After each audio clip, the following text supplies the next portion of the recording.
Take your seats. We're going to get started. This train's leaving the station.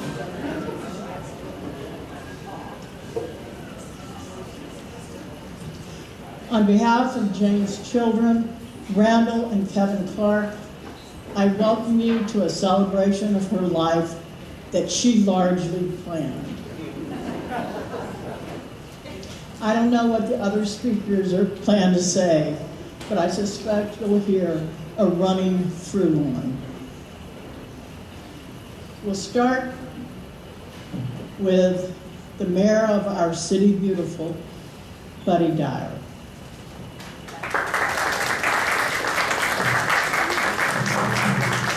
Okay, I vote for open bar at every memorial service. I think that's a pretty good idea.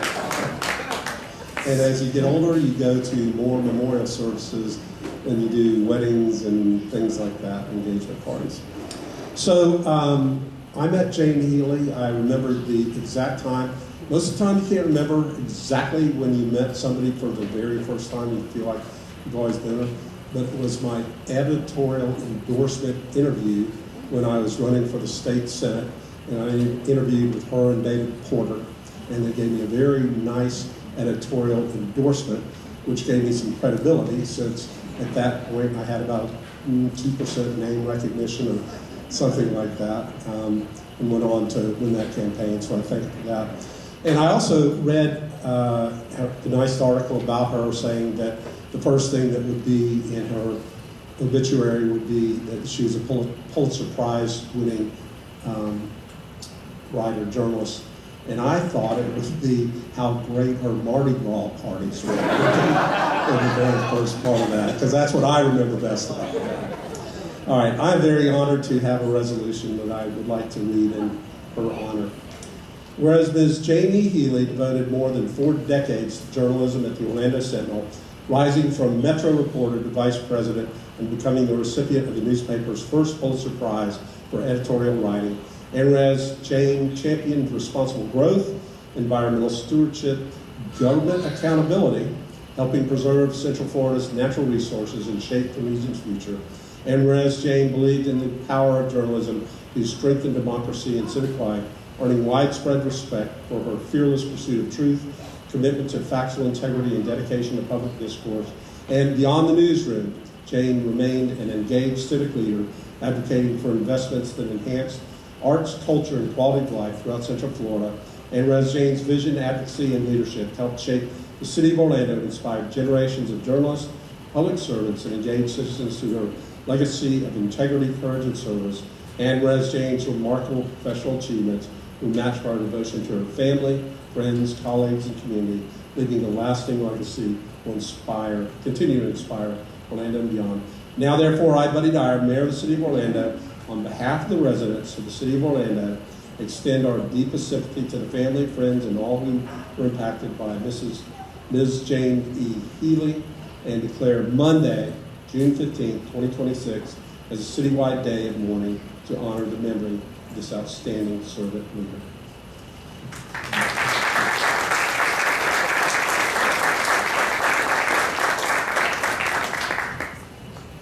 All right, our next elected bigwig,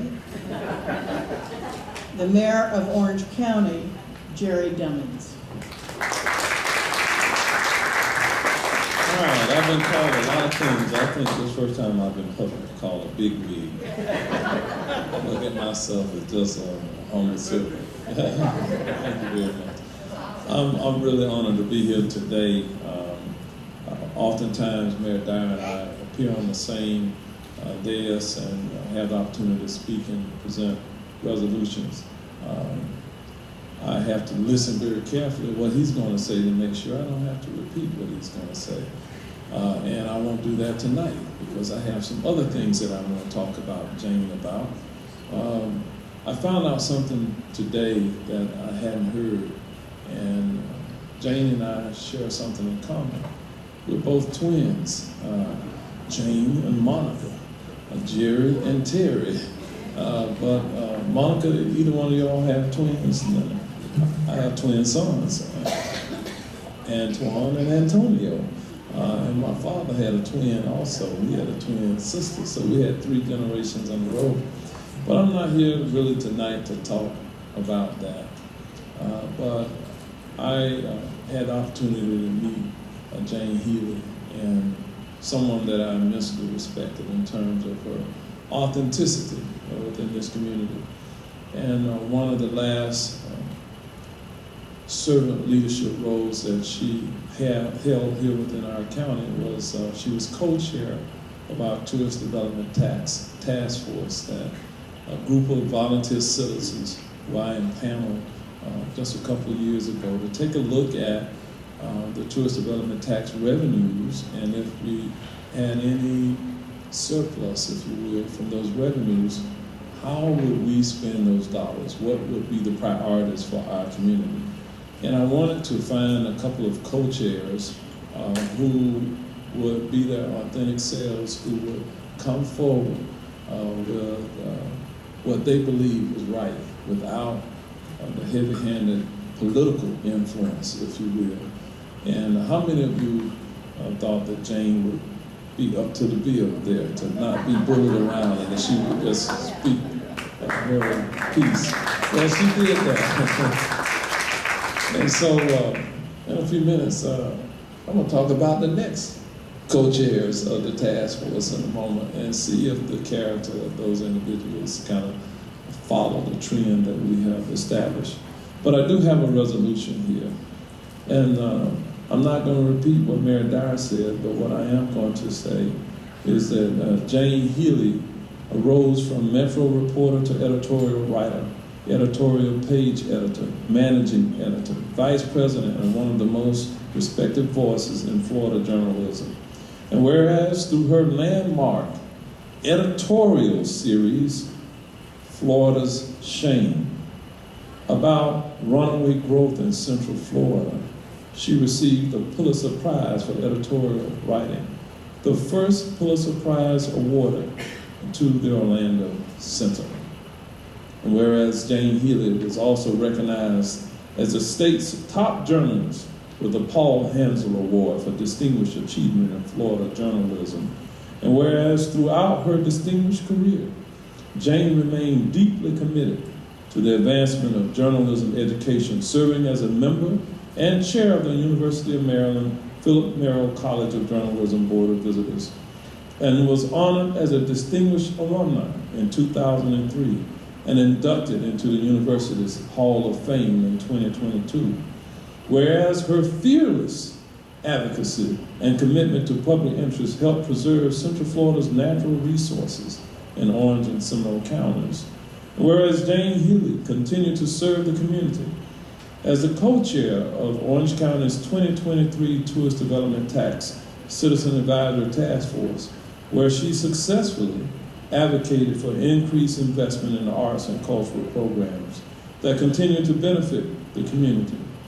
And whereas Jane Healy was a trailblazer in journalism and embodied the highest ideals of journalism, public service, and personal integrity, leaving an enduring legacy throughout Central Florida and beyond. This woman, a devoted mother, sister, friend, professional. Today, I want you to know that be it resolved by the Orange County Board of County Commissioners Section 1, this memorial resolution recognizes Jane's extraordinary accomplishments and her dedication and commitment to public service. This resolution is presented to the family of Jane Healy as a testimonial of the esteem in which she was held by the Orange County Board of County Commissioners and the residents of Orange County. Done in order this 15th day of June 2026, signed by yours truly. And so in honor of Jane Healy, the Orange County Tourist Development Task Force will be reconstituted here very soon. And we have two individuals, I think, who will lead in a similar way as Jane Healy. Unbossed and unbought. One of them is here tonight. The very first Orange County Mayor, Linda Chapin, will co-chair that task force. This is breaking news, Scott Maxwell. And the second co-chair will be Eddie Moritine, who has been working with Lift Orlando to bring about some significant change in West Orlando. These two individuals will be co-chairing that task force. I look forward to the work that they will do and the recommendations that they will make to the Orange County Board of County Commissioners to decide how we're going to spend your money in our community. So, to the entire family of Jane Healy, we're going to miss her in this community. But God bless you. God bless Orange County for having a tigress like Jane Healy. Thank you so much.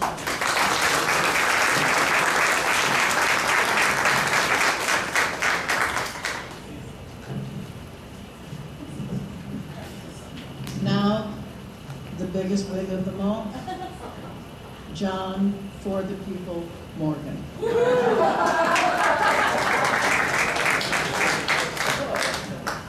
Saying goodbye to Jane was the most unusual thing I've ever done. She called me last year to talk about finding Jim. Told me that Jim was going to be buried in the spring. And then we talked about that. And then she said, I'm sorry for my children because it looks like I'm going to be buried in the spring too. I'm like, what in the world does that mean? And then she told me about her illness. And it was just surreal and so matter of fact. And so this year she called me and said, I also was one of her Mardi Gras friends. And she called me and said, why don't you come over and let's have one last drink? So I drove to her house, coming down, called her on the phone. She said, I'll be out front. I don't look like I'm dying. I pulled up, she was out front. She didn't look like she was dying. And then we sat down, as we had many times at lunches throughout the years, and she started telling me about her illness, about her mother had the same illness, and we just talked and talked and talked and talked. We talked about Rusty Carolyn and his outrageous legal bills that she had to wrestle him with. We talked about all the old times. I said, Jane, are you good with God? Are you ready for that? She said, I'm not worried about that. I've led a good life, raised good kids, love my grandkids. Then we talked about the clawback from the Sentinel when she had the buyout and the clawback. And she said, you know, I went ahead and settled that case with the Sentinel. I said, okay. She said, because I like to be in control. And I said, over my Cosmo, no shit. We talked for about 3 hours, and then it was time to go. And I I got up and walked out, and I felt like I should be in some kind of Netflix movie where the two characters are just sitting at this little table talking about old times.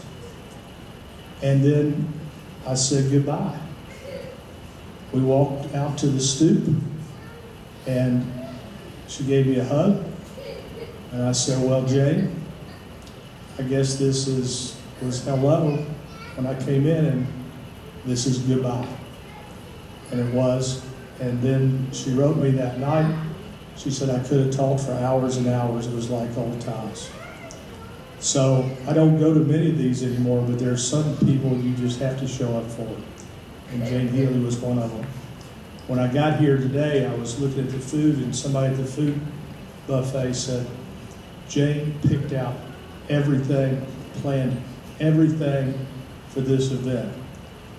And I said, oh shit.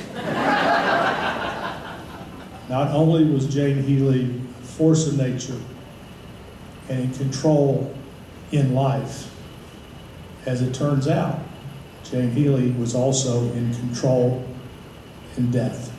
We are going to miss this wonderful woman. Thank you.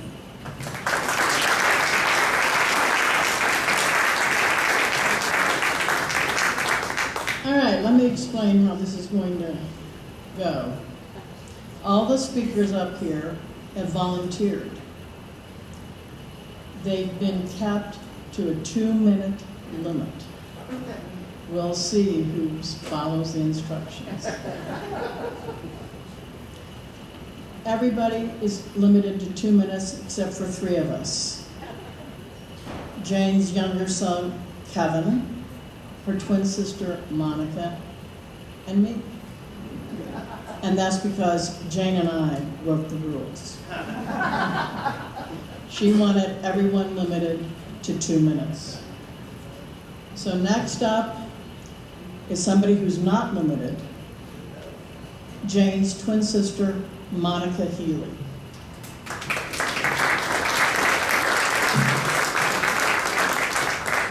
Okay, since I'm her twin sister, I have seniority over everybody here. I was in the womb with Jane, I was her twin sister, and I was the first one out. The birth certificate said, Monica baby A, Jane baby B. Full disclosure, Jane, just 5 years later, the twins were thieves. We were 5-year-old criminals. Our mother had a strict rule, no candy. Jane was a candy addict. One day we snuck out of our house, walked down to Doc's drugstore, which was about half a mile from our house in Chevy Chase, Maryland, and started stealing candy. We were not very good criminals. We got caught. The manager called our parents who weren't happy. I told them it was Jane's idea. You see, Jane was a rule breaker from a very young age, and she was always pushing the envelope, doggedly fighting for causes she believed in, candy and the environment. As we all know, Jane had a stellar career, as we're all talking about, but people who knew her probably thought she got straight A's. She did not. C's and B's. But it was her ability in sports that gave us the first clue that she was destined to be at the top of her field in any career. The families in the second neighborhood, that was Friendship Heights, had mostly boys. So we did what boys did. We played baseball. We were just 8 years old. We were always the last one picked for the team because we were girls. By the time we got to the 6th grade at Blood Sacrament School, we were ready for the big leagues. They had a girls softball team for 6th graders, the junior varsity, and for 7th and 8th graders, the varsity. The twins had the chutzpah to try out for the varsity. Jane made it. I did not. A 6th grader had never made the team. But Jane declined. Why? She said she wanted to be with me. But years later, in a moment of candor, she fessed up. She said she realized if she was on the junior varsity, she couldn't stand out. If she was on the junior varsity, she could excel. But the varsity, she couldn't. And she was right. She was an ace pitcher, and we creamed all the other teams. I suspect early on my father, who was a journalist himself, had an inkling that Jane was going to follow in his footsteps. Recently, I found a letter he wrote to her brother when we were kids. He talked about how curious Jane was. She was always asking questions, and she was not intimidated easily. Well, one evening, when we were about 14, Robert F. Kennedy, who was the then Attorney General under LBJ, came to my parents' house for a party. My father was a White House reporter, so he knew the Kennedys well. About half an hour into the party, Jane cornered him and boldly asked, "Are you going to run for the president?" He gave her a flat no. Probably not the last time a politician told her less than the whole truth, and an appropriate beginning for a long and wonderful career. When Jane first told me that she was diagnosed with blood cancer, she said she was okay with that. She never wanted us to feel sorry for her, to worry. She put up a brave face and protected us all. When I heard the news, I broke down in tears. Well, Jane, if you're looking down from above, it's not okay with me. Selfishly, I did not want to survive you. Baby B, too much pain. You left a big hole in my heart.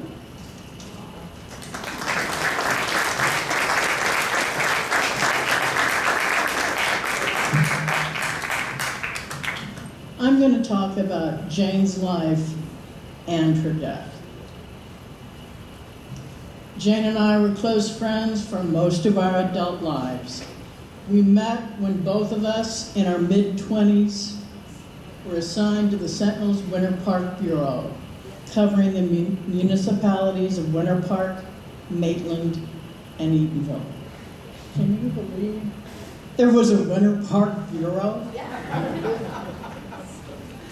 In those heady days of our careers, and before we each had children, we talked about little else than our work.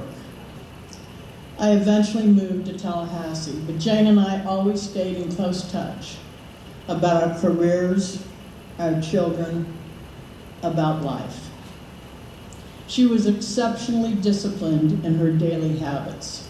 She started each and every day with a can of cold Diet Coke. She exercised, she read newspapers, went to work until her retirement in 2008, would relax every evening with a cold Heineken, and watch TV with complex plots and characters or live sporting events. Before she retired, Jane thoroughly read the Sentinel every day while pedaling a stationary bike in her bedroom.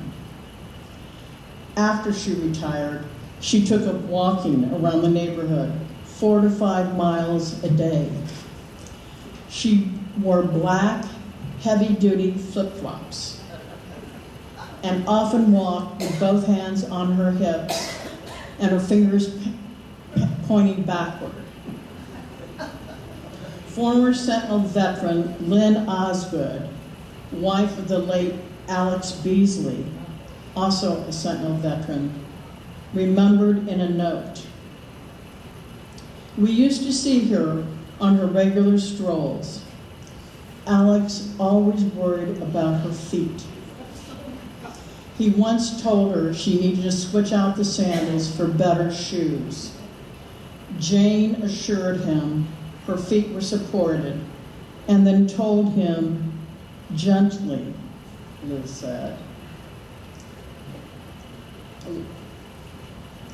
Lynn said that he wasn't her father and he didn't need to worry.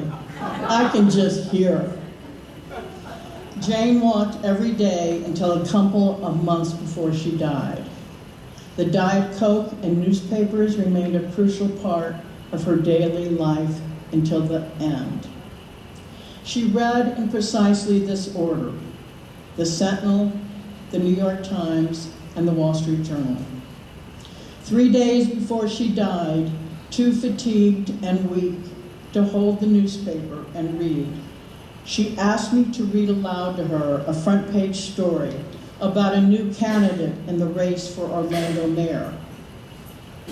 After reading it to her, she provided a cogent analysis of the race and political landscape and chased it with a Diet Coke. Bob and I live 1 block north of Jane's house.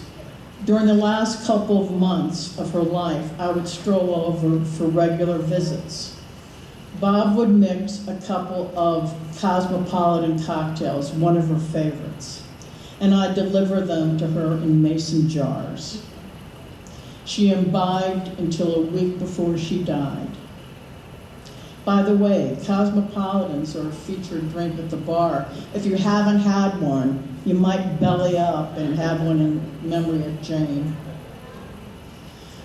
During our visits, Jane talked and I listened. I'd go home and take notes of things she said for just this occasion, because she had assigned me the task of planning her celebration nearly a year before she died. When I think of Jane, I think of certitude. She was certain about most things. That doesn't mean she was right, but she thought she was. She told me one morning, "I've had a terrific life. It has exceeded all of my expectations, professionally and personally." She said she had no regrets, not one. Not many of us can say that.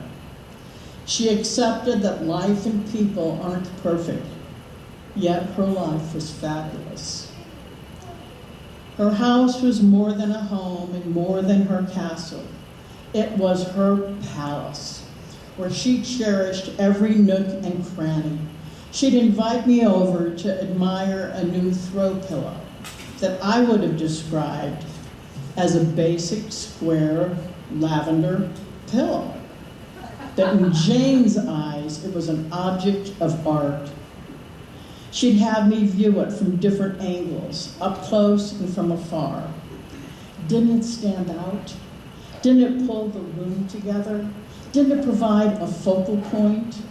Over and over. It was a throw pillow. Jane relished showing off and sharing her home and wanted people to feel comfortable there. During our annual Mardi Gras parties, throngs of guests crowded her kitchen, family room, and back porch. She never minded the spilled drinks, not even the red wine. They were proof of a good time. Jane's greatest pride and joy was her family. 4 siblings. She was preceded in death by her oldest sister, Julie. 2 children, 4 grandchildren, and by the way, there's a 5th on the way. Kevin and Emily are expecting another son in November, and Jane knew before she died. She also has 2 great-grandchildren. Randall, the older son, had a special bond with his mother. They each could aggravate the pee out of each other, but they always had each other's backs, no matter what. Jane considered Randall her white knight. After Hurricane Katrina devastated New Orleans, she recounted the horrifying news story of people dying in Charity Hospital as it filled with water.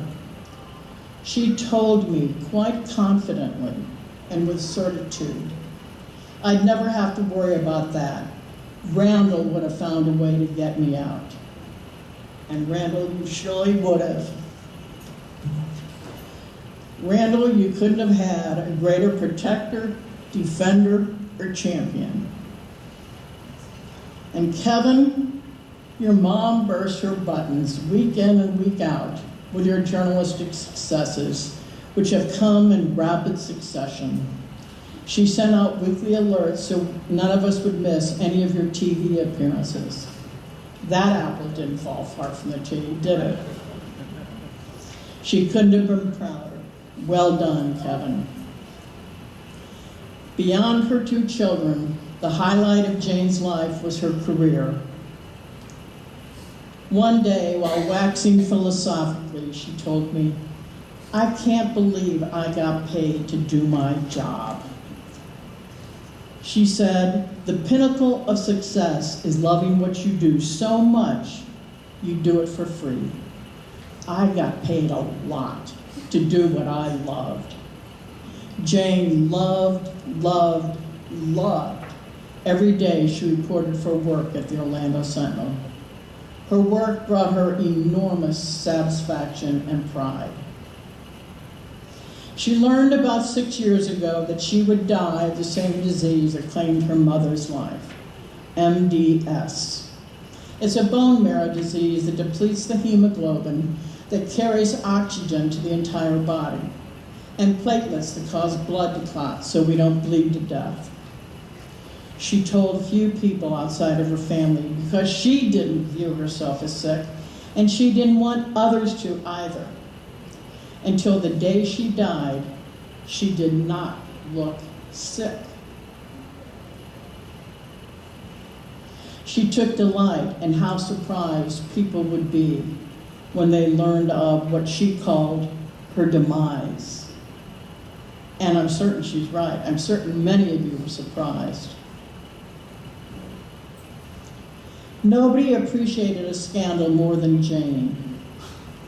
O.J. Simpson, Clinton Lewinsky, Casey Anthony.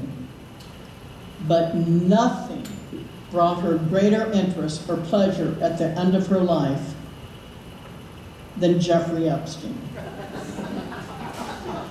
She relished every news story in the Wall Street Journal and the New York Times. She called the Epstein stories both interesting and important, the 2 qualities, she said, that distinguish great news stories. Jane was the model of the Serenity Prayer and how she lived and how she died. She would research the hell out of problems, consider the options, change what she could, and accepted what she could not change with grace and courage. She had an uncanny ability to make peace with her decisions and not stew, wring her hands, second guess, or look back. It was certitude. Jane chose to live her remaining days in her beloved home, sitting on the couch in her family room, sipping Diet Coke, reading newspapers, and watching TV. No bucket list. She said she had been everywhere she had wanted to go and done all she had wanted to do. She feared going to the hospital more than dying, of getting caught up in the medical industrial complex that likely would work to prolong her life when all she wanted was to not fight death, but accept it with dignity and calm. She and I discussed her death openly, candidly, and comfortably. She said she got tired of people asking her if she was afraid of dying. She said, "We're all going to die. What's there to be afraid of? I'm not afraid of dying, only getting there," she said, made her nervous. She wanted to die naturally, without interventions, and she did. On the day before Jane died, she asked me that morning in a moment of wakefulness if the end was near. I assured her it was. "Good," she replied. That night, I sat on the edge of her bed, stroking her arm, and told her I was going to squirt some medicine under her tongue. She opened her eyes, took a few moments to focus, and said, "I'm alive." It was half declaration and half disbelief. I burst out laughing and laughed for quite a while. Those were her last words. 13 hours later, I stood by her, wished her Godspeed, and I physically felt, I really did, I felt her life force drift by me. Jane died with clarity, courage, and certitude. There was no pain, nor gasping for air. She never once expressed regret, anger, fear, or anxiety. Only pride in her work, love for her family, and delight in the Epstein files. Just like great stories, Jane was both interesting and important. May her memory be a blessing.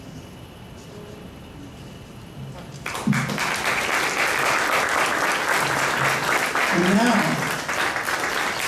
Jane's youngest sister, Kathleen Healy.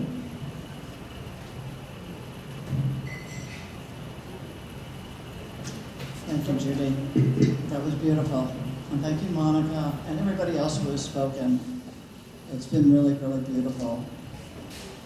I had to figure out how to deal with, I saw Jane, the last time I saw her was the month before she died. We were down here for the celebration of life for her ex-husband, Jim. And yeah, so I had to figure out, we knew she was dying, we knew it was gonna be like 3 or 4 weeks, and to figure out how to deal with it. I was texting her, but then I found something that just helped me to deal with this whole process of death, and that's what I'm gonna read. Short, it's written by Henry Van Dyke, and it's from a pamphlet called Going From My Sight, The Dying Experience. I am standing upon the seashore. The ship at my side spreads her white sails to the morning breeze and starts for the blue ocean. She is an object of beauty and strength. I stand and watch her until at length that she hangs like a speck of white cloud, just where the sea and sky come to mingle with each other. Then someone at my side says, "There, she is gone." Gone where? Gone from my sight. That is all. She is just as large in mast and hull and spar as she was when she left my side. And she is just as able to bear a load of living freight to her destined port. Her diminished size is in me, not in her. And just at the moment when someone at my side says, "There, she is gone," there are other eyes watching her coming, and other voices ready to take up the glad shout. Here she comes, and that is done.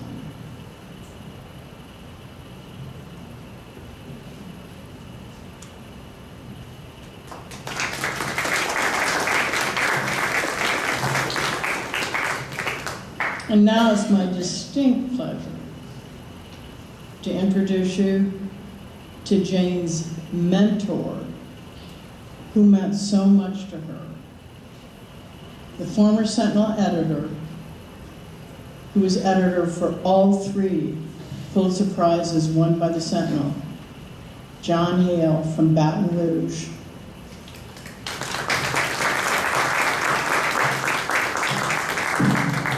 Thank you, Judy.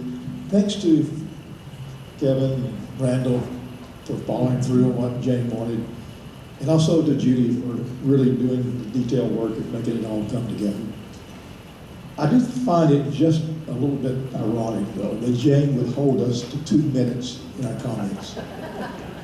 You know, I've been in conversations with Jane where she get all fired up about something, and she could go on for more than 2 minutes with just one sentence.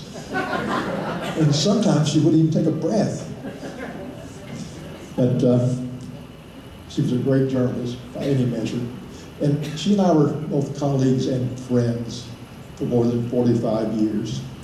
When I first came to Orlando in 1979, gosh, that seems like a long time ago, I was given the assignment of putting together a team of political reporters. And was asked by editor Jim Squires to go out all through our bureaus, wherever it took, and find some of the best, brightest, most savvy people I could find.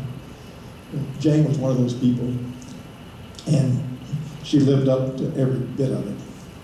Not long after that, though, I was named editor of the editorial pages, and I brought Jane along with me. And I think some of you might say that that might have been the best decision I ever made. But in that time, you know, the Sentinel was really coming of age, much like Orlando itself. But, you know, we'd never won a Pulitzer. We'd come close a couple of times with our shuttle coverage, and then Jane's earlier round of Florida Shane's editorials, but we had never won. But when we did, we felt like we had arrived. So she really helped define who we were, what we could do, and certainly got us great attention nationally. As noted here, Jane was seldom in doubt about anything. But more important, I think, to me was that, you know, you could always trust Jane to tell you the truth, unvarnished truth. And, you know, I mean, you could depend on her in any job. But she also was willing to embrace change, which is really important, considering what we had to go through in those years. Even on the editorial page, she brought original reporting into her editorials, which became a standard nationally for what defined a great editorial. She also was willing to listen, make changes, rewrite, and sometimes happen with those editorials. And you'd think that as certain as she was, and as tough as she was, she might resist those things or let her ego not somehow get in the way. But she didn't, and it made her a great editorial writer. And when we needed somebody to keep the newsroom on track, as we got into new media, Jane was my choice again. And once it did, she did a great job, and the Sentinel benefited from it. You know, Jane was justifiably proud of her Pulitzer. She worked hard, and she got a lot of attention with it. And some great things happened, particularly as she reminded me just recently, the Wakaba River was basically saved. So her legacy will be much more than that, though, I think, because Jane made a difference. I mean, Orlando today, Central Florida today, and certainly the Orlando Sentinel during her years were different because of Jane Healy. I think that's a great legacy to have. Thanks.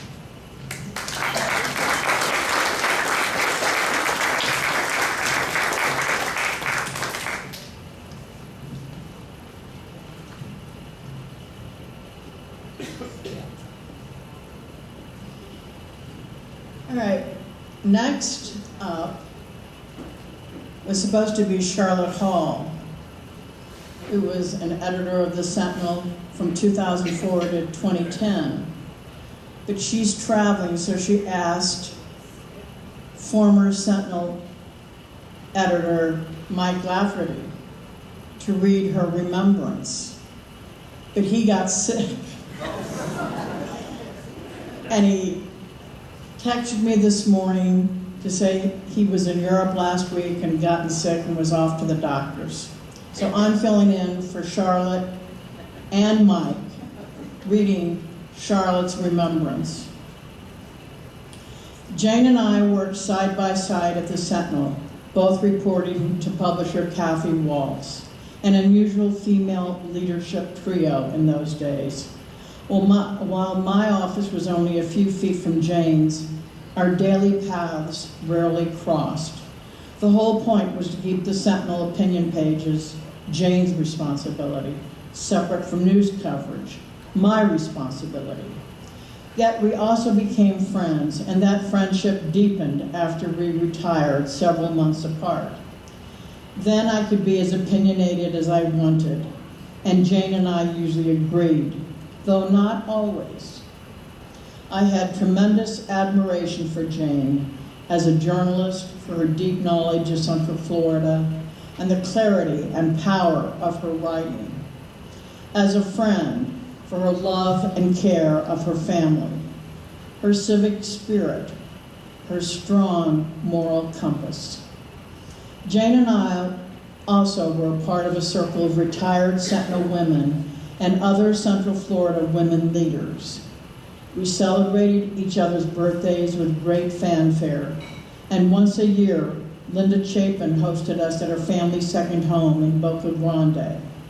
What sweet days those were.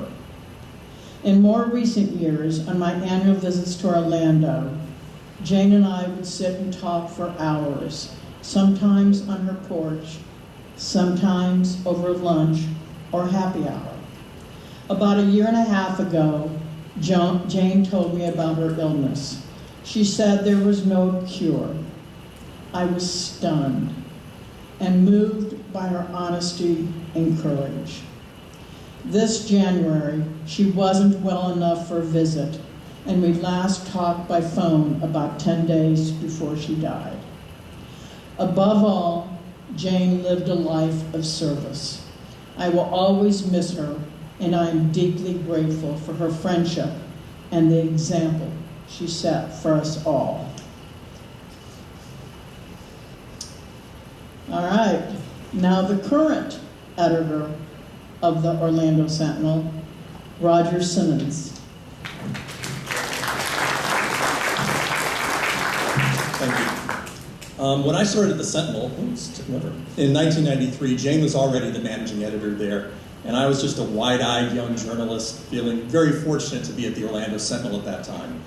And frankly, I was a little intimidated in that newsroom because you had such wonderful journalists such as John Hale and Jane, a real-life Pulitzer Prize winner, the first one I've ever seen in person.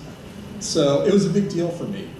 But in my first few years at the Sentinel, I worked in sports. So I was over in another department, we worked at nights, and frankly, I was fine not to have any interaction with senior management, just wanted to keep my head down. But I remember the day that changed.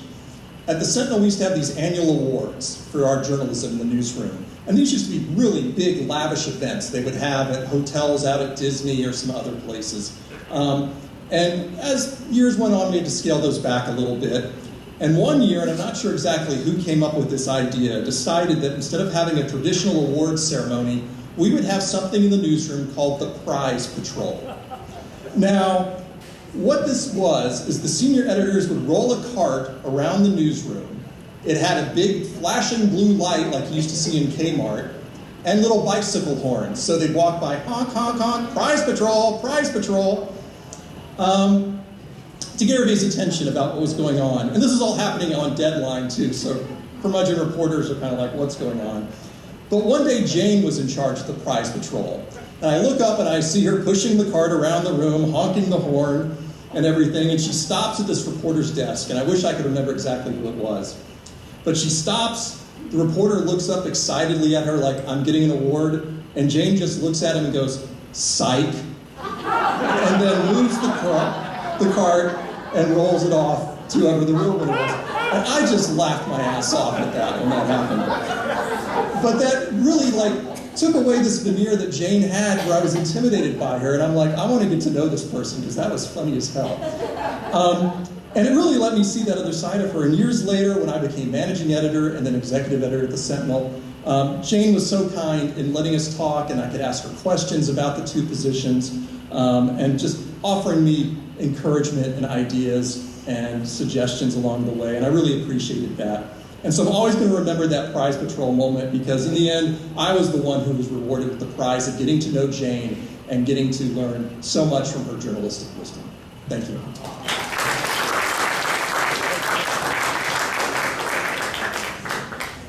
Next up, Orange County's first and only woman mayor. Oh, I always forget about Teresa. Yeah, she's not here, so Linda matters. Linda Chapin.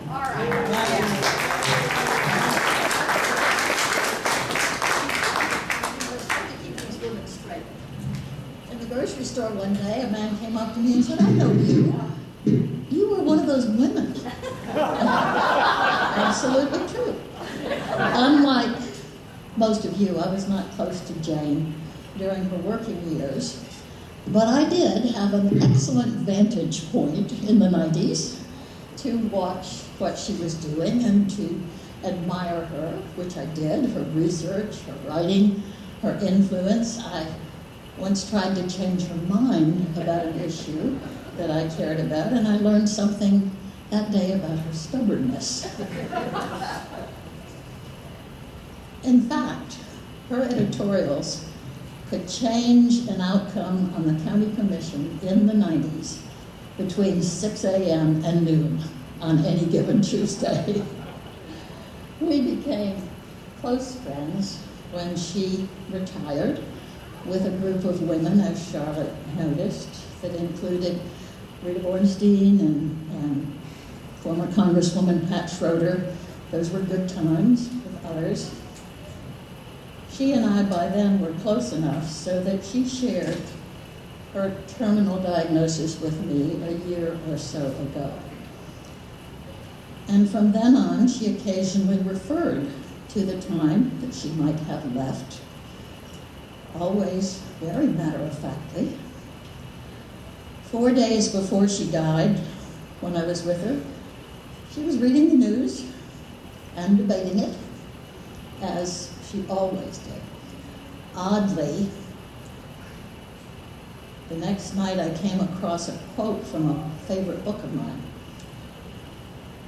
If the ultimate proof of God is existence itself, which many claim to be the case, then a true state of grace may mean dwelling so fully and completely in the present moment that you are still reading your books and singing your songs when the guards come for you at dawn. Jane gave us an example of how to live with skill and hard work and commitment. Jane also gave us an example of how to die with calm and courage and grace. We may or may not live up to those examples, but we celebrate tonight both of them.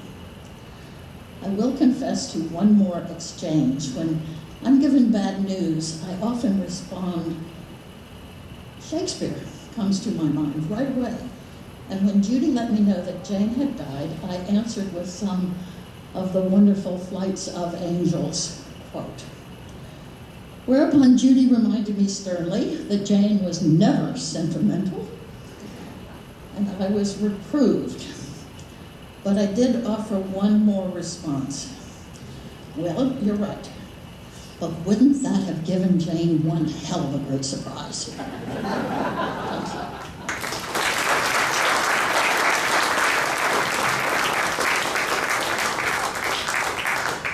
Now, Sentinel columnist Scott Maxwell. Thank you, Judy. You know, a lot has been said tonight about Jane's passion for journalism and newspapers, and she was indeed a champion for thoughtful policy and watchdog journalism. But there was something else Jane was, and that was a pain in the ass. And Kevin's laughing, right? You guys both know this is true. We love her. That's why we are all here. But sometimes talking to Jane was like talking to a brick wall. A brick wall that spit on you sometimes when she kept going really fast. I'm one of the few people, I think, in this room that was hired by Jane who still actually works at the newspaper, and that's probably because most everybody else in this room has the sense God gave a turnip and got out of newspapers back when it made sense. But Lord help me, I still care about some of the same things Jane did, and much like Jane, I also enjoy being a pain in the ass. I like needling people and calling out BS, and Jane did too, not just when she ran the newspaper, but long after she left.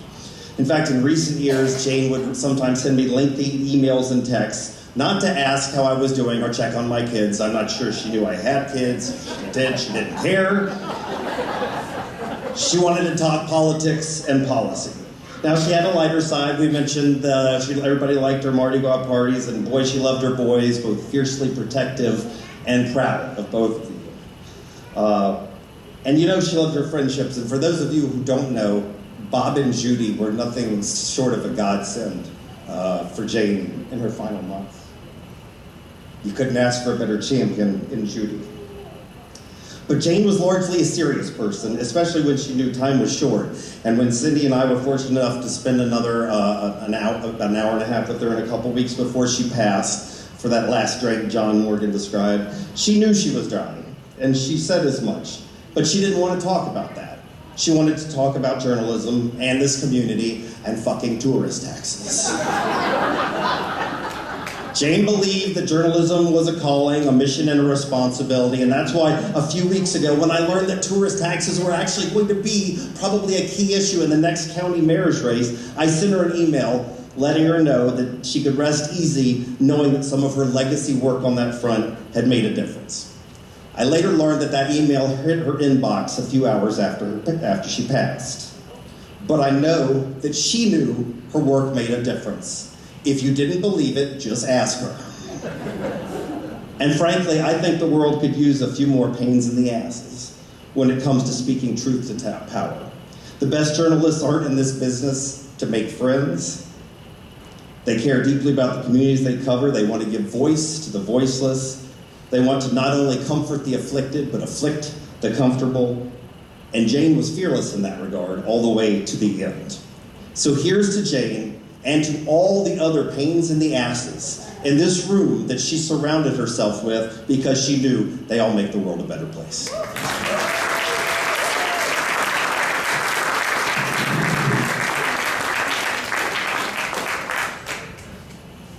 Our next speaker, Jim Backus, has many titles.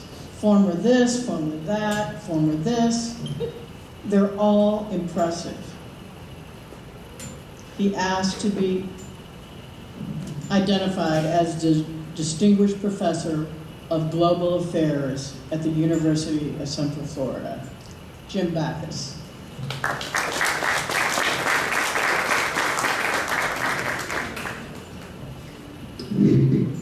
Part of my deal with UCF is that I try wherever I am and whenever I can to help them with their branding, and thus that choice.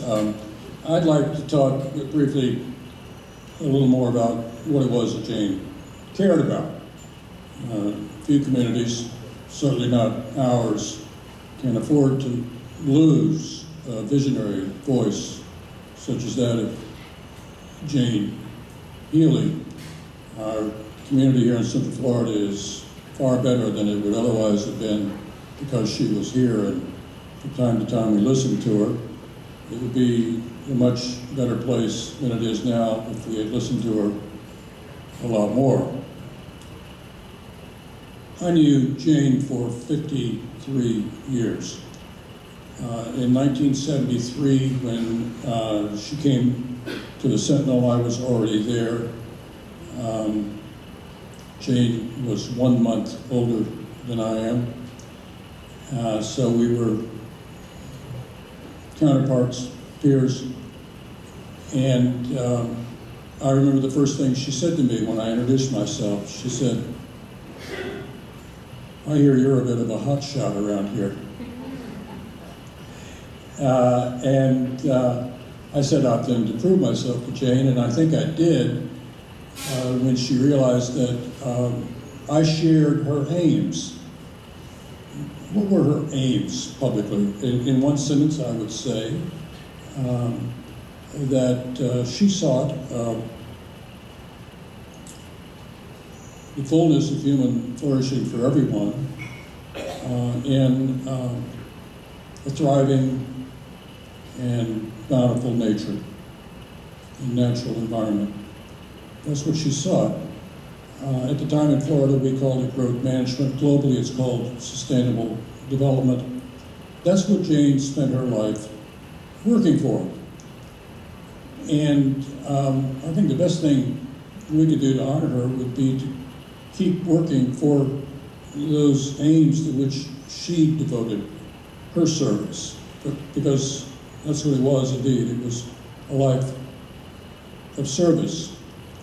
Now, the loftiest aims that Jane had were lofty indeed. Her expectations of herself and her expectations of others, including politicians she wrote about, who might have been friends but were nevertheless politicians, were very high, and high they should be.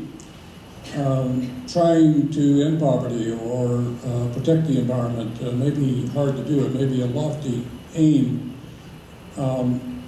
And some would say that the highest of the aims for sustainable development cannot be achieved in one lifetime. But I think Jane would tell us, if she were still with us, that aims that can only be achieved within one's lifetime are aims that are not high enough. So I say let's remember Jane by emulating her in our devotion to a better life for all in a bountiful natural world, and to being as fearless and relentless and pugnacious as she was in trying to achieve it.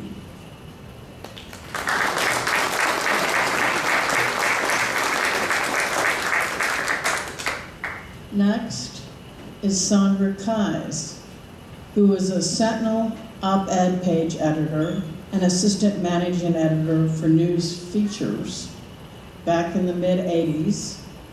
She also lived in the bungalow right next to Jane's house. Sandra.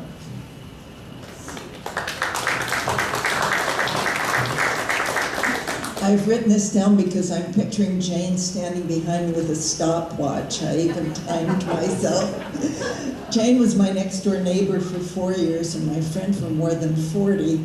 So like most of you, I have a lot of memories swirling around in my head. And one that keeps swirling up to the top is of a day when Jane and I were driving up to her condo in St. Augustine.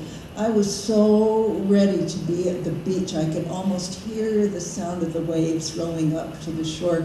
But instead, I heard Jane's voice saying, "We need to make a detour. I just heard about this parcel of land," you see where this is going, right? That is really beautiful, but some developers are after it. It's not that far. We need to go look at it because I might want to write about it. Well, she did write about it, of course, and her writing had an impact because she had seen it that it would never have had if she had just heard about it. And then we did drive on and had a great, relaxing time at the beach. That memory really sums up Jane for me. Always alert for examples of the journalistic issues that she cared so much about, but equally focused on her relationships with her friends and her family. Something that's rarely mentioned when people talk about Jane's Pulitzer is that she had 2 children under the age of 5 at the time she won it. And she nurtured Randall and Kevin with the same devotion, more even devotion, that she brought to her work as a journalist. I'm really grateful that during the final months of her illness, as we reminisced, I had a chance to tell Jane how much I'd appreciated her friendship, but also how much I admired the fact that her life and her work had literally made this world better, something that all of us would like to say of ourselves, but that not all of us can. And I realized how crazy it was that I had never said those things to Jane until I knew that she was dying. Jane was better than I am at a lot of things, and I'm sure one of them is that she let the people she loved know how much they meant to her. I know she let me know how much you all meant to her. I could practically write all of your biographies, and I rarely see you. But I'm glad that your memories of her will leave no doubt of how she felt about you all. And I'm glad that we can all be here tonight to show how much we cared about Jane.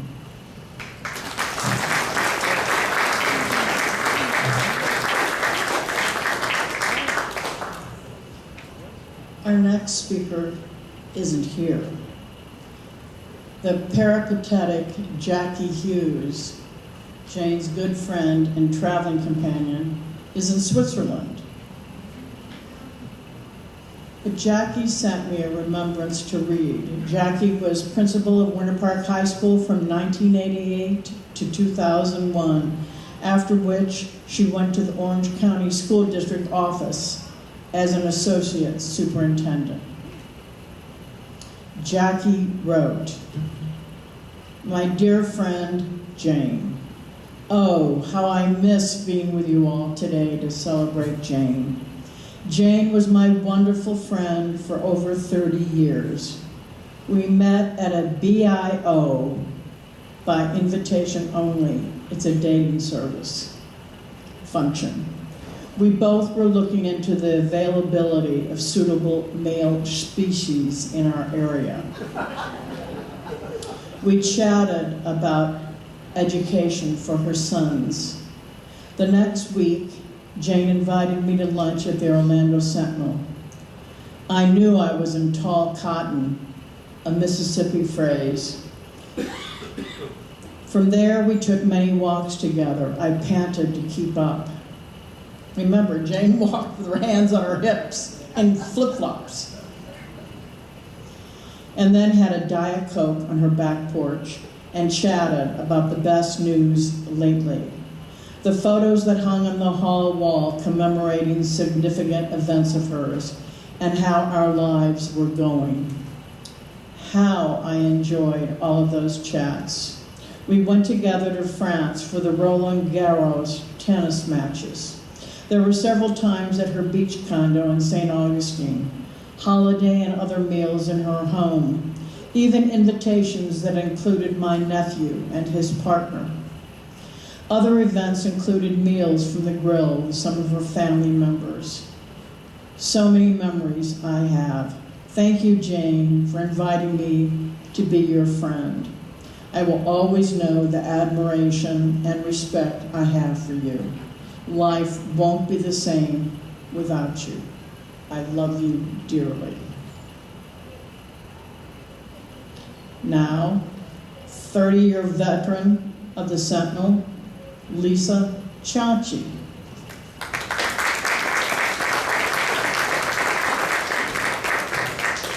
Hello. So every year, Jane would come to our Christmas parties. And one year, probably more than 25 years ago, Jane was coming to our party with Ann Helmuth and the late Sean Holden. And they get to our neighborhood and they get on our street, and there's the house with all the lights, cars are lined up, and they find a parking space and they are heading into the house. And Sean says, "You know, Jane, I don't think this is Roger and Lisa's house." And Jane said, "Of course it's Roger and Lisa's house." Spoiler alert, it was not Roger and Lisa's house. But nevertheless, they made their way in and they're standing there and they realize that they don't know a single person, of course, because it wasn't our house. And then they look on the wall and there's a young couple, remember this was many years ago, with kids, but it wasn't me and it wasn't Roger and it wasn't our son Christian. At that point, Jane conceded that, yeah, this is the wrong house. So they made their way around the corner, they found our place, they came in and told everyone what happened, and we all just thought it was the funniest thing. And every year when Jane would come to our party after that, I would just think of that story and smile. And I would like Judy to know, I think I'm the only one who stayed under 2 minutes.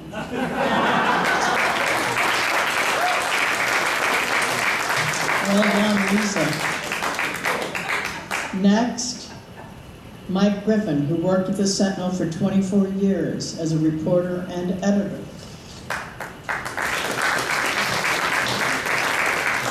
Kevin, my deepest sympathies. And I gotta tell you, I had the best Jane Healy newsroom story of all time. It's a political scandal, sex, newsroom angst and tension, and cigars placed in inappropriate places. However, I only have 2 minutes, so you're going to have to look for me or Roger Roy after this to get the story. So I just want to say, everybody knows Jane the Ball Buster, okay? Let's be honest. If you work for Jane, she held you to the highest standard. It was the standard she held for herself. and she took no prisoners. But she didn't do it to stroke her ego. She certainly didn't do it to line her pocket. She did it for the purpose of good journalism and for the good of the community. And I will tell you proudly right now, there would not be a Dr. Phillips Performing Arts Center if it wasn't for Jane Healy's leadership of that editorial board. And that's something that's a legacy that will live forever. They should name the fucking place after her right now. But there's another Jane that not enough people know. When I left the Sentinel, I was certain, and I know I disappointed Jane. And I had thought that disappointment had morphed into anger. And the weird part about it is Jane thought I was angry at her because of some, I don't even remember, it was some bullshit HR stuff. I don't even know what it was. And that, we would talk and we were together from time to time, but we were never really close. And then at Lisa and Roger's Christmas party one year, Jane came up to me and said, "Hey, could we go outside for a minute?" And Jane and I went out and we sat next to their pool. And Jane started off the conversation and was like, "Mike, I just want to apologize to you. I know, like, you didn't get 2 weeks of vacation coming to you when you quit, but I didn't have anything to do with that." I was like, "Jane, I have no freaking clue what you're talking about. I want to apologize to you because I feel like I let you down." And Jane said, "No, man. Of course I was disappointed, but look at everything you've done. Look at everything we did together at the editorial board. That's stuff to be proud of." And Colby, my wife, walked out. She sat down next to us and said, "I don't know what you two are talking about, but I'm sure it's shit I could not care least about. But I'm glad to see you two talking again." And Jane and I started having regular lunches. They were once a month, maybe every now and again. It was every couple of weeks. And it was what you would expect. It was politics, right? But then there were those moments where we would talk about what was happening in our lives. Our kids, how proud she was, and proud of the work we had done. And it was just they were amazing lunches. And then Colby got sick. And the lunches were replaced with doctor's appointments, chemotherapies, and we drifted apart physically. But I will tell you, every now and again, a card would show up at our house for Colby. Hell, cards would show up at my office for me. And they weren't these maudlin, "Hey, you can do it, dig in there, get well soon." It was like, "Hey, I'm just thinking about you." A text would drop in. When Colby passed away, I looked at her text messages. There were half a dozen text messages from Jane. And when Colby entered hospice, I got a call from Jane. And we spent a half an hour on the phone. And typical Jane, the last 5 minutes was, "Yeah, I want to let you know I'm in hospice too." And she explained her illness, and she said, I don't want you to tell anybody. As always the case, when Jane had trouble in her life, Colby and I would reach out to her. And it was always kept secret, always kept secret. And the last thing I said to Jane Healy was, "I love you." And the last thing Jane said to me was, "I love you too." And damn it, that's the Jane Healy that I wish more people knew. Because that is the Jane Healy that I will always remember. Thank you, I appreciate it.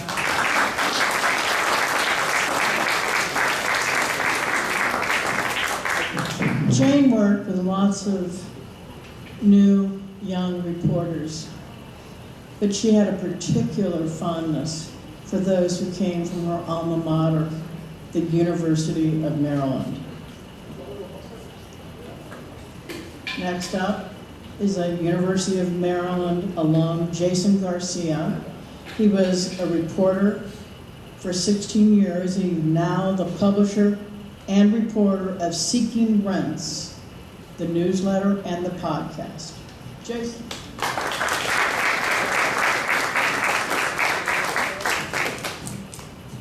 So I think the thing I most admired about Jane as a journalist was her ability to process information in real time, all the homework she did, even when you didn't think she had, right? Like when you thought she wasn't paying attention, she was. And I learned about this very early.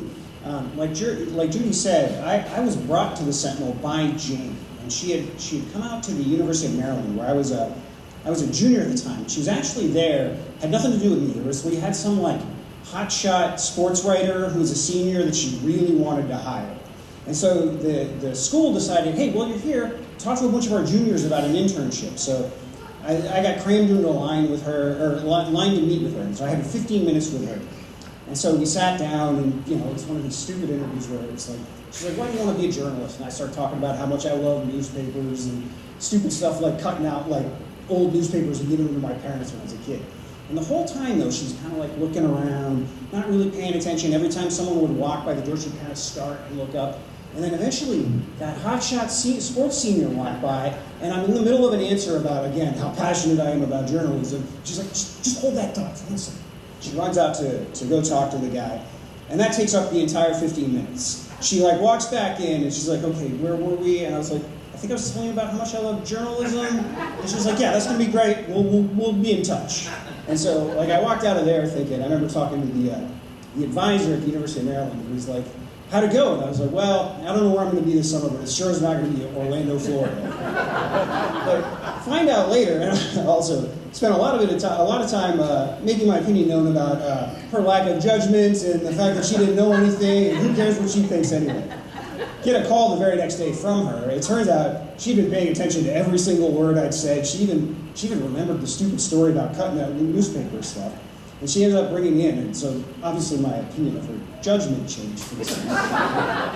But I say all this is, this was like a real focus for her, bringing in young journalists, nurturing young journalists. She brought in some of the most phenomenal journalists I have ever worked with. I've been doing this for 25 years now. I'm thinking of people like Beth Castle, people like Sean Musselman. None of us would have come to the Sentinel without Jane Healy. None of us would have turned into the journalists that we did become, whether or not you're Scott Maxwell and you've stayed at the Sentinel, or you're literally everybody else and have left. Wherever you are, Jane's legacy lives on in you. And so we've talked a lot tonight about, DPAC is a big legacy for her. Obviously the Pulitzer and the way she helped elevate the Sentinel, that's a legacy. But her influence is being felt all throughout the country because of how much effort, how much focus, and how much commitment she put into helping sustain journalism and keep improving it, not just for herself, but for the craft itself. And so I'm forever grateful for her for that, and I will never question her judgment.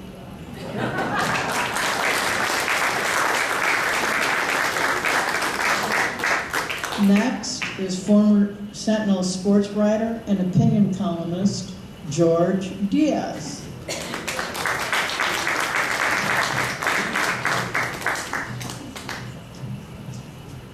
I guess some of you are wondering, hey, what's the sports guy doing up here? I probably had the same thing, I thought the same thing about myself back in 2006 when Jane approached me about joining the editorial board. I didn't see that coming. I was very comfortable in the sports world, chatting up, Shaq and Roberto Duran and Richard Petty, whoever. But, now I face the prospect of interviewing and talking to people like former Governor Charlie Crist, Orlando Mayor Buddy Dyer, and then Orlando Police Chief Val Demings. It gave me pause, should I make this transition? I had some understandable doubts, but Jane didn't. So I accepted the offer. A couple months after that, I wonder if Jane might have changed her mind. I was at an event with Governor Crist, and Jane had won an award. It wasn't the Pulitzer, but it was some prestigious award, and Governor Crist wanted to congratulate her.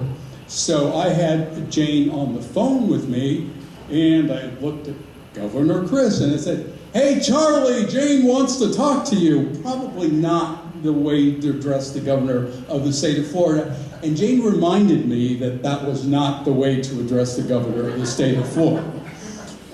Anyway, we persisted, and it was really one of the best moves of my career that lasted 29 years. It obviously gave me a much better perspective about the world. It also gave me the opportunity to write op-ed pieces and local columns about issues and topics that were dear to me. It gave me I was allowed to use my voice to write about my mom's struggle with Alzheimer's disease. I called out the left and the right in one column that I happened to find today looking through some stuff. And I was telling both sides, the left and the right, to tone down their political rhetoric. And as you can see, they really took every word that I wrote to heart. Anyway, and on the editorial side, obviously I had to adapt to the one voice because we are a collective, with Jane having the ultimate say in which way we're going to, write about things. So one of the things that I was able to do during that time that I'm proud of, I was with obviously Jane's leadership, we were able to get Greyhound racing banned in Florida, and I wrote all those editorials, and I obviously didn't see that coming. It also gave me a greater understanding in many aspects of our community, whether it was the arts, politics, social services, and I was also honored to work with some great colleagues like Paul Owens and Mike Griffin. But that's what the thing about Jane, she was obviously a no-nonsense type of boss, but also the consummate leader who built a great team. And I wouldn't be here talking to you if it wasn't for her and what she meant to me as a mentor. She made me a better writer and hopefully a better person in some ways. And when I did find out, ironically, I found out unfortunately through another occasion, a celebration of life for Colby, that Jane was facing a terminal illness. So I texted her, obviously, to wish her condolences. We are in a difficult situation, don't quite know what to say. And I thanked her, though, for the opportunity and to join the editorial board. And she goes, "George, thank you so much for our relationship on the ed board. I definitely felt fortunate to get you." I would say she's wrong. I was a fortunate one. Thank you.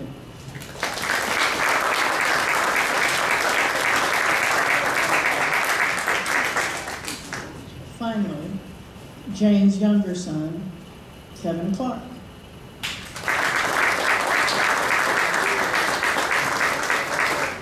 First of all, I want to thank Judy Doyle for her unbelievable support and also for this event. It's good to be happening together. Scott Maxwell told the story a few minutes ago about him sending an email about tourism taxes that he found out later hit her inbox a few hours after she passed. The biggest surprise now is she didn't find a way to get back to you, Scott, because she loved those sort of topics, and I can't. She still might. She'll find a way.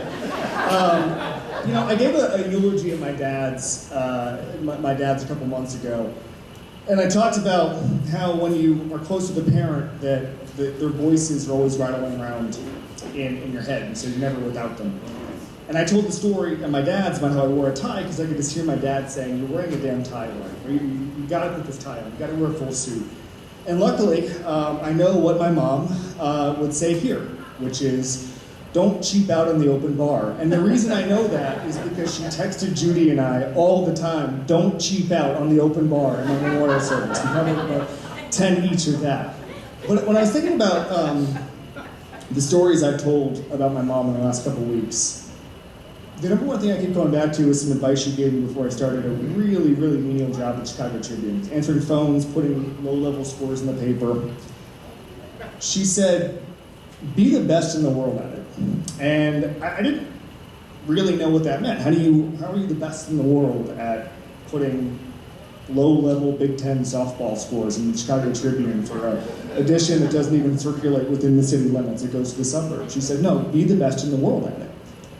And as I thought about that, I thought it was great professional advice, and I realized it's what she lived by in everything. She was an amazing member of the community, we know that. She loved to see the city grow around her, and she was a huge part of that. Griff talked about, obviously, the Performing Arts Center. I think she had a lot to do with the fact there's a new basketball arena, and the basketball team doesn't play in Louisville or Kansas City or any of that, and she loved those Magic. In fact, the last text she ever sent me was that the Magic should hire a Nick Saban type as coach. I don't know what that means. If anybody can tell the Magic, that'd be appreciated. But as a journalist, she was the best in the world at something. She covered growth in Florida better than any human being on the planet. I told the story at my dad's about how my favorite moment between my parents we went to a UCF and Texas game to open up the UCF stadium, and my dad was in the front of the president's box, and he was taking in how the university had grown around him. And in the back, I didn't tell this story a couple months ago, in the back, my mom, because she knew every important person in the state was there, was going to the different luxury boxes, getting politicians out of the boxes, bringing them to the president's box. I have no idea, it was the state speaker was there. It was like 10 of these politicians sitting at a table in the back of a luxury box. I don't know who they were, what they were talking about, and she walks up to me at the end of the game. They weren't allowed to watch the game. My mom said, we just plan the next 10 years of the state of Florida. And I have no idea what she did or what she talked about, but I'm sure she was correct. But she was also making sure that I was doing the best in the world at every single thing I did. Mayor Dyer is here for a high school newspaper story that I was going to write about the mayor's election. She called the mayor's office and said, my son's going to walk neighborhoods with Mayor Dyer, and he's going to find out everything about this thing, okay? That's the kind of level and the rigor she wanted me to do. When I wanted to do sports, she called the Magic and said, Kevin needs to be credentialed for Summer League to interview LeBron James. Now, LeBron James played in 2003 here at the Summer League, played in the arena. The day I went there, LeBron James had left to go to a wedding in Ohio. And my dad, at the end of the day, when I said LeBron wasn't there, said, your mom's gonna call and get LeBron back in town. He didn't bite on that. But she was also the best in the world at being a mom, and that's the most important thing. She loved Randall and I a lot. And she also understood what it meant to be a mom. She traveled the world, it's been documented here. But she also knew the best thing in life was to throw something on the grill, on the porch, have 2 Heinekens, and watch college football. The last conversation we ever had was me telling her about the college football games I was going to take Teddy to in the fall. She understood as a Terp, but also a Miami Hurricane via me, and then Notre Dame via the rest of the family. There you go. She understood that I wasn't going to take Teddy to the November 7th Miami Notre Dame game because we're expecting that day, but she also wanted to know if there was some wiggle room in that. She was the best in the world at being Jane Healy.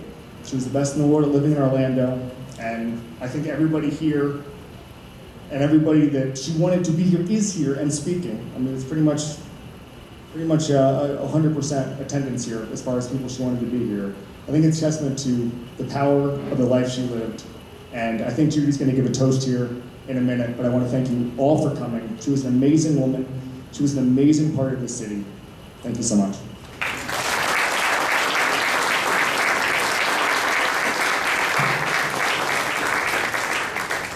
All right, we've come to the end. If you'll all raise your drink, or if you don't have a drink, your arm. In memory of Jane Healy, L'chaim, to life.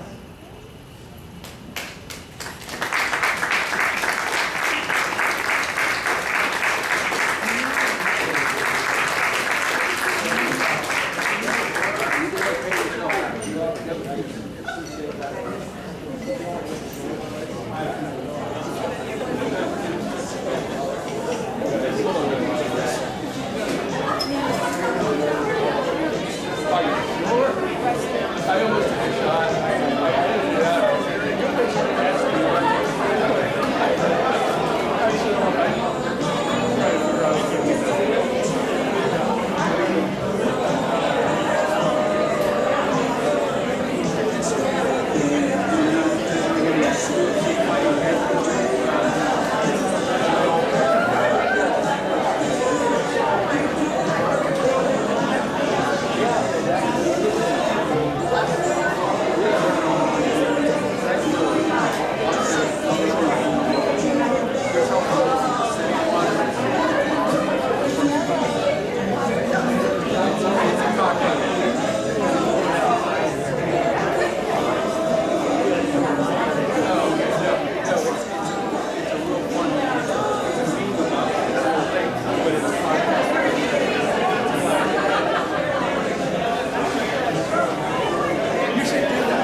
good now. I got it. Let's see if I can find that one. Okay.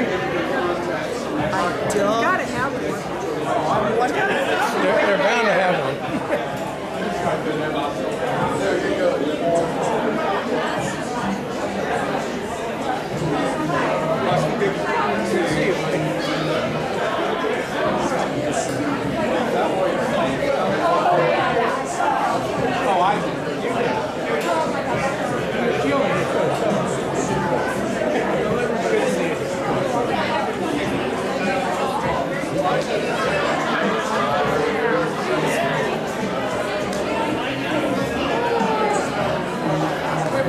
I don't know, you're the Sentinel gang. Let's go to the Sentinel gang. I'm gonna go get some more water. Go